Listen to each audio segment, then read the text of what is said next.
আসসালামু আলাইকুম রহমতুল্লাহি ওয়া বারাকাতুহু। সবাই কেমন আছেন? আশা করি সবাই ভালো আছেন। আজকে আসছে আমাদের মুরাদনগর কেন্দ্রীয় বড় অবস্থানে। আসার পিছনে একটি কারণ আছে, কারণটা একটু পরেই বলছি, তার আগে একটি কথা বলে নিই। আমাদের দুনিয়া কিন্তু ক্ষণস্থায়ী ভাই, আখেরাত চিরস্থায়ী। তো মৃত্যুর পরে কিন্তু আমরা এক অবস্থানে এসেই কিন্তু সারাটা জীবন কিয়ামতের আগ পর্যন্ত কিন্তু এখানেই শুয়ে থাকতে হবে। তো এই জিনিসটা আমাদের একটি সম্পদ, এটাকে কিভাবে পরিষ্কার পরিচ্ছন্ন রাখা যায় এটা আমাদের এই দায়িত্ব। তো বেশ কয়েকদিন আগে কিন্তু আমার কাছে ইসমাইল দাদা গিয়েছিল, গিয়ে বলতেছে যে নাতি, আমাদের কবরস্থানে প্রচুর পরিমাণে বাতা গাছ উঠে আছে।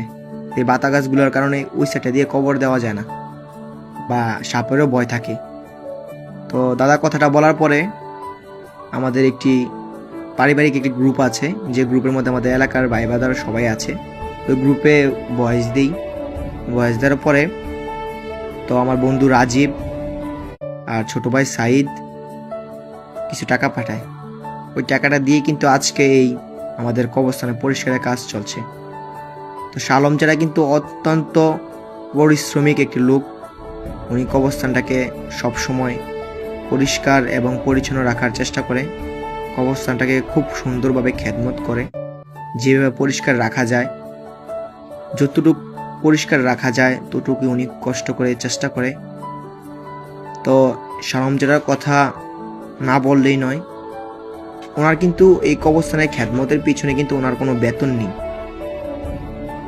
যাই টুকটাক পায় ওই কবরস্থান পরিষ্কার করার পরে আপনার যারাই খুশি মনে ওনাকে দিয়ে যায়, ওইটাই পায়।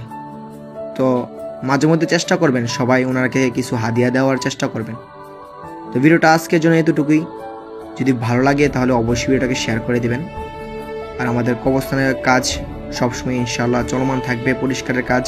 আমাদের জন্য দোয়া করবেন, আর যারা প্রবাস থেকে টাকা পাঠিয়েছে তাদের জন্য বেশি বেশি দোয়া করবেন।